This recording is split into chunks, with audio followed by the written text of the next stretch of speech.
Assalamu alaikum. Good morning, world. Good morning, people. Get up. Let's get to it. Let's get out there, get that bag. Let's go do what we have to do. Today, I want to touch on, like I posted earlier, the Lil Nardo, the story of Lil Nardo. And if you don't know his name, his real name, I'm not going to tell you his real name. I'm just going to speak on certain individuals that he used to deal with. He used to deal with Big Nardo. They was all off 8th Avenue and Hyde Park. Him,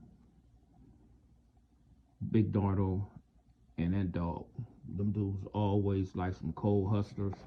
They always got it out the mud, and they always stayed down.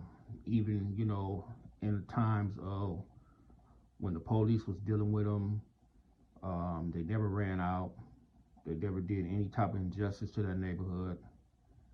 I believe that Big Nardo, he got up out the particular gang life. It's like to me, you only have like a 10-year span, if you're elevating to a different level.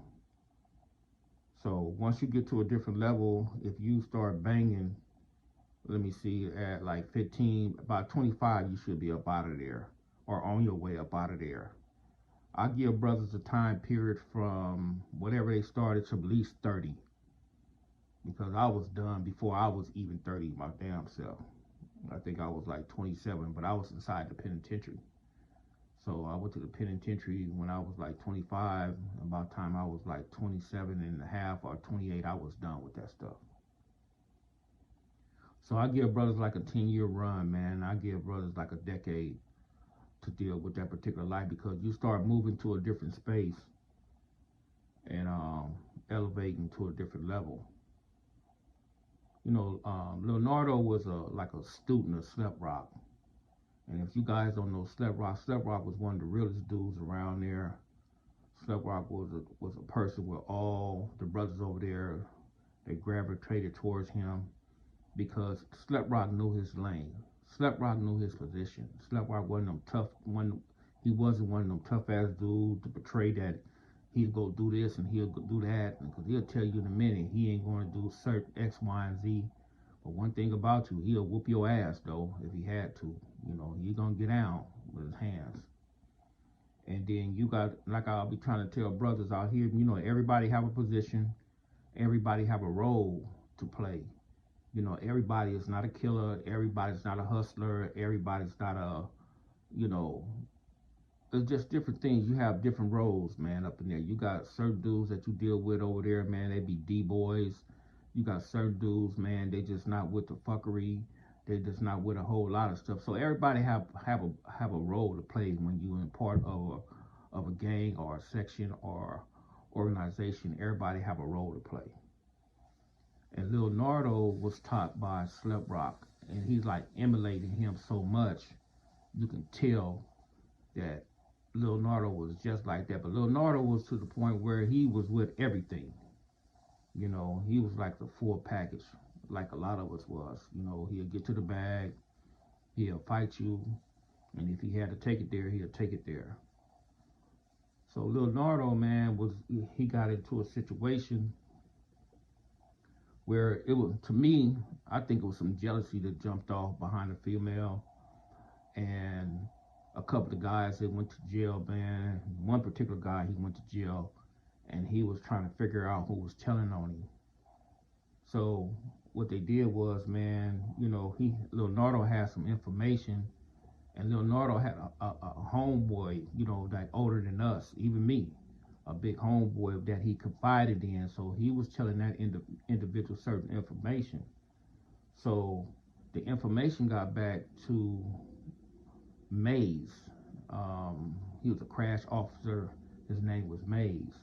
So when they got back to Mays, they felt that Lil Nardo was the one that gave him the information, but it wasn't Lil Nardo, because Lil Nardo had confided into another individual.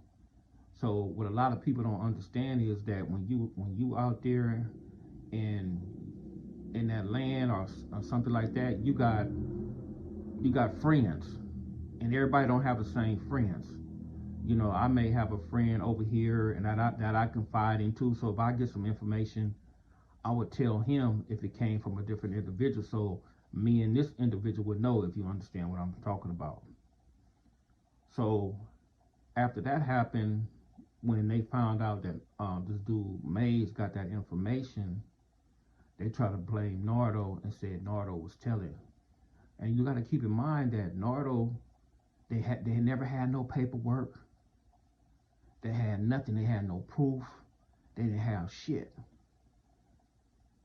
But out of sure emotions, them dudes went on sure emotion. They thought this dude that was in jail, his mouth was a prayer book.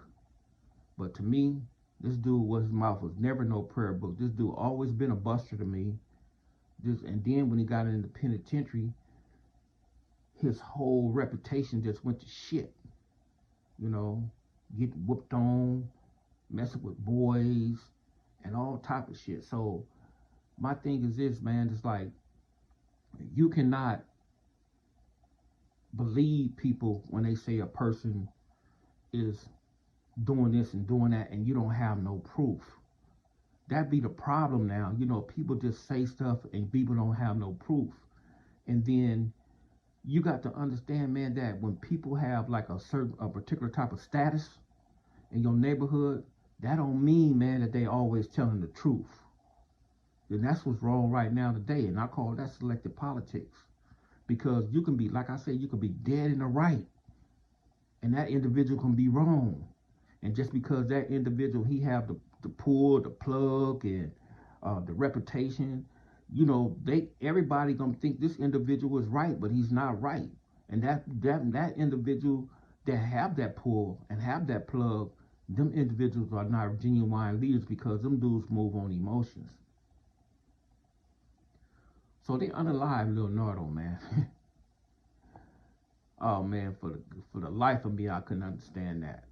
And I was in the pen at the particular time. When I found that out, I was gone. And I couldn't, for the life of me, I couldn't understand that, man. So 2 months later, they found out that this dude that Nardo confided in, his big homeboy, was the one that was doing all the recon around there.